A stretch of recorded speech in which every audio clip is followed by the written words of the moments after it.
Formula 1 is a sport filled with drama, controversy, and intense rivalries both on and off the track. Over the years, we have seen many figures become hated by the F1 community, from controversial drivers like Nikita Mazepin and Lance Stroll to officials like Michael Massey, whose 2021 Abu Dhabi Grand Prix decision is still debated today. But what if I told you that there's someone who surpasses all of them? Someone who has managed to piss off not just fans, but also drivers, team principals, sponsors, and even his own FIA colleagues? He is Mohammed Ben Sulayem, the president of the FIA, also known as the man who single-handedly has turned Formula 1's governing body into a circus. And if you don't believe me, sit back and let me explain exactly why Ben Sulayem is without a doubt the most hated man in Formula 1 history. Who is Mohammed Ben Sulayem? Most F1 fans probably didn't even know who this guy was until he became FIA president in 2021. But he's been lurking around the sport for much longer. Before taking the top job at the FIA, he was a rally driver, winning the Middle East Rally Championship 14 times. Not bad, right? But that's where the compliments stop, because despite his rally experience, his involvement with F1 has been nothing but a disaster. Back in 2009, Ben Sulayem attended a Renault promotional event where an F1 car was being demonstrated. Despite not being allowed to drive it, he pressured Renault into letting him take the wheel. Why? Because he was a 14-time rally champion, and apparently that meant he could handle a Formula 1 car. Spoiler alert, he could not. Within seconds of hitting the throttle, he spun and crashed the car, embarrassing himself in front of the entire Renault team. Imagine that! A man who couldn't even drive an F1 car properly is now running the organization that governs Formula 1? That's like putting a guy who failed driver's ed in charge of the DMV. When Ben Sulayem took over the FIA presidency in December 2021, some people actually thought he might be good for the sport. After all, he was a former driver who supposedly loved racing. Boy, were we all wrong. Instead of improving the sport, he made it worse. Under his leadership, the FIA has become a bureaucratic mess full of hypocrisy, bad decisions, and power-hungry rule changes. Here are just a few of the dumbest things he's done in the past few years. Number 1, the jewelry ban, April 2022. One of his first major moves as FIA president was enforcing a jewelry ban on F1 drivers. The official reason? Safety. The real reason? Targeting Lewis Hamilton. Hamilton, who always wears jewelry including a nose stud, was clearly the main target of this rule.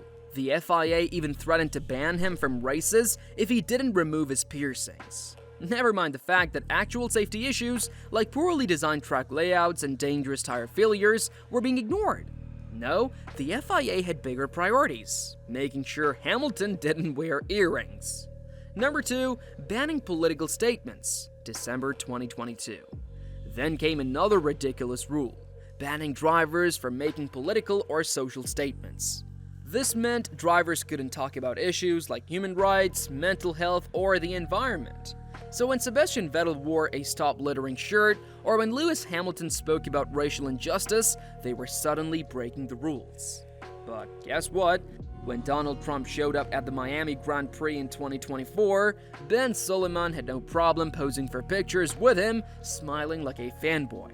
So, political opinions are banned unless they're his. Number 3, where is all the FIA fine money going? Under Ben Sulayem, driver fines have skyrocketed.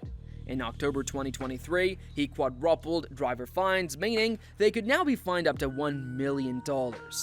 Let me repeat that, $1 million fines for drivers. Max Verstappen, who makes $65 million a year, can probably afford it, but what about rookie drivers? For some of them, $1 million is almost their entire salary. And when George Russell asked where all the FIA fine money was going, guess what answer he got? Silence.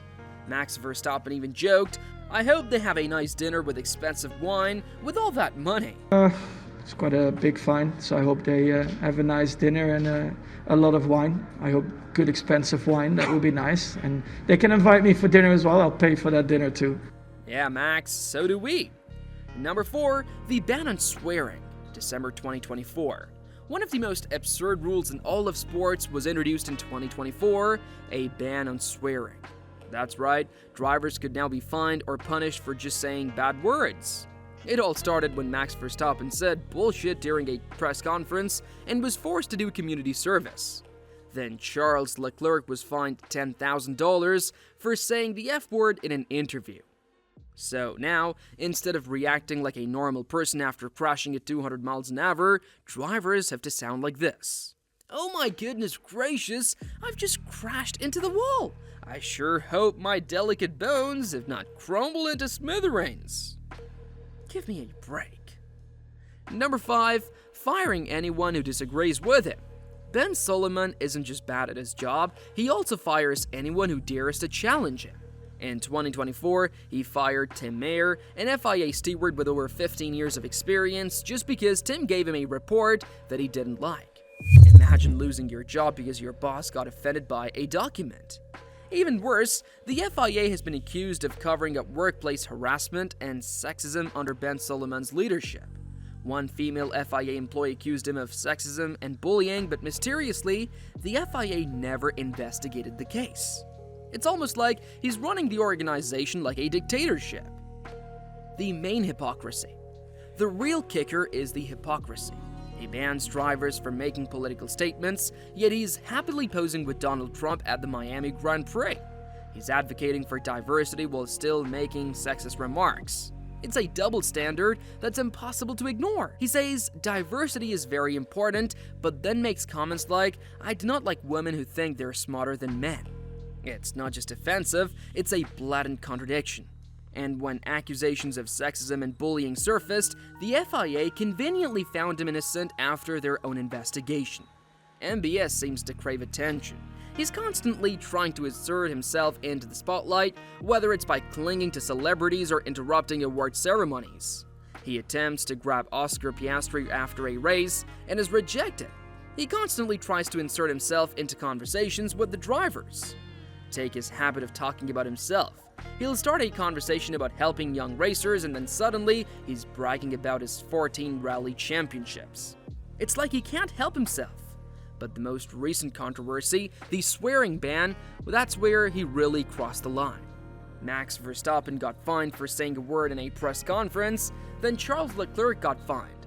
The Grand Prix Drivers Association GPDA protested, and the entire F1 community erupted in outrage.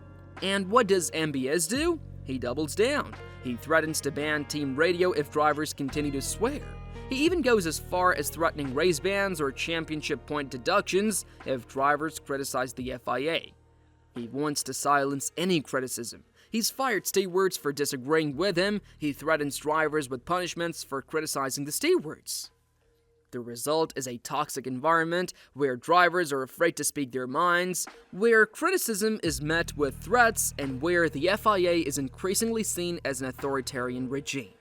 The FIA is booed at their 75th anniversary. He tries to silence his critics, leading to more online hate. He is a man who is so butthurt over online criticism that he silences those critics. F1 used to be a sport where drivers could be themselves, where they could express their emotions. Now, they're walking on eggshells, afraid of saying the wrong thing. So what's the solution? Well, that's the million-dollar question. But one thing is clear. MBS's leadership is unsustainable. The sport needs a leader who listens, who respects the drivers, and who prioritizes the integrity of the sport over personal ego. We need a leader who understands that F1 is about the drivers, the teams, and the fans, not about one man's need for attention. I think that Sebastian Vettel or Fernando Alonso would make a much better FIA president. But the story doesn't end here. We need to make our voices heard. Share this video, discuss these issues, and let the FIA know that we demand change. If you like this detailed analysis, be sure to hit that like button, subscribe for more in-depth F1 content, and leave a comment below with your thoughts on MBS and the future of the sport. Let's keep the conversation going, and let's work together to bring back the integrity and passion that makes Formula 1 so special. Thanks for watching, and we'll see you in the next one.